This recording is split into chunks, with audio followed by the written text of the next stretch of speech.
There was the China celebrating decade of the Belt and Road Initiative and its success. I think that was an important thing.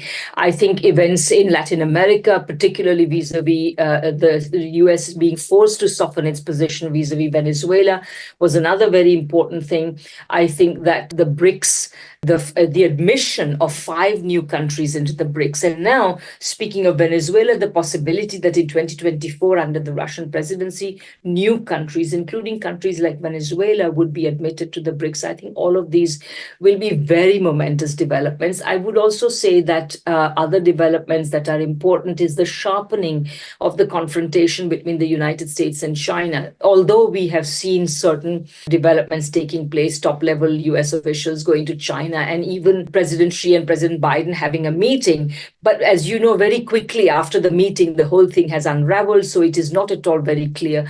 So the United States is kind of essentially leaving pots boiling on many different elements, in the sense that its problematic relationship with China is far from resolved. Remember, 2022 ended with the promise of better relations because President Xi and President Biden met on the sidelines of that meeting in Indonesia. I forget which one it was. I think it was a G20 meeting. Mm-hmm. And then everybody expected that there would be good relations, but then the United States went hysterical over the spy balloon and everything else happened and so on. But I would say that throughout all of this, the United States has acted irresponsibly, provocatively, rudely, and in ways that it cannot sustain, because it has threatened things that it cannot actually back up. It cannot actually do.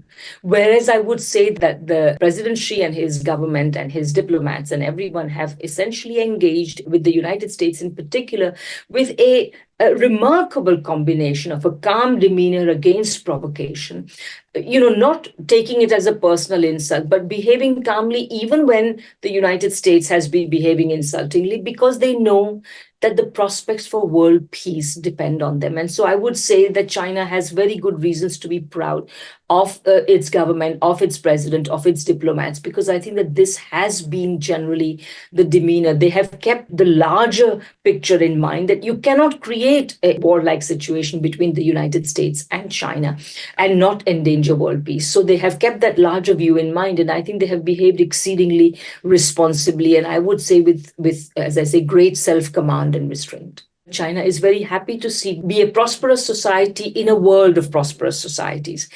The United States is the opposite. It has, on the one hand, organized its internal economy so badly that actually it cannot beat China. China is going to beat it unless there is a 180-degree turn in US economic policy, but we don't see any prospect of that. At the same time, therefore, because it cannot actually quietly look after itself and, compete with China, it is trying to thwart China. And so this is what we see. And also it is doing so increasingly. So in its attempts, what will happen inevitably is that if it does manage to provoke a confrontation, it is not going to necessarily win that confrontation. It is not going to necessarily successfully thwart China. It may, of course, set China back a year or two, but at the end of the day, it does not have the ability to win wars, even against countries like Afghanistan or Iraq or Libya. Or how is it going to cope against a powerful country like China? It is just nonsense.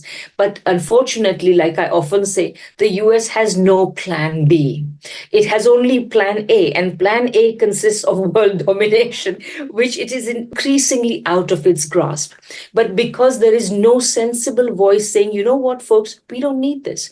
We can be like other good international citizens. We can be a country that looks after its own, which the US clearly does not. If you look at the levels of poverty, inequality, homelessness, lack of medical care, etc. But the US does not wish to address those things, and instead it wishes to engage in this hollow competition. It can only end badly, and all one can hope is that the kind of restraint which is being showed by leaders like Xi, and I would also say President Putin, will prevail in the end. They will not lead to any unnecessary wars, and we may even prevail over the US's worst provocations and give the world the peace it needs to pursue development. Finally, I should say that I think, I can't remember exactly whether they were published in 2023 or the previous year, but the various policy documents that China has brought forward, the Global Security Initiative, the Development Initiative, etc., these documents have also provided a very important guideline, so to speak, for the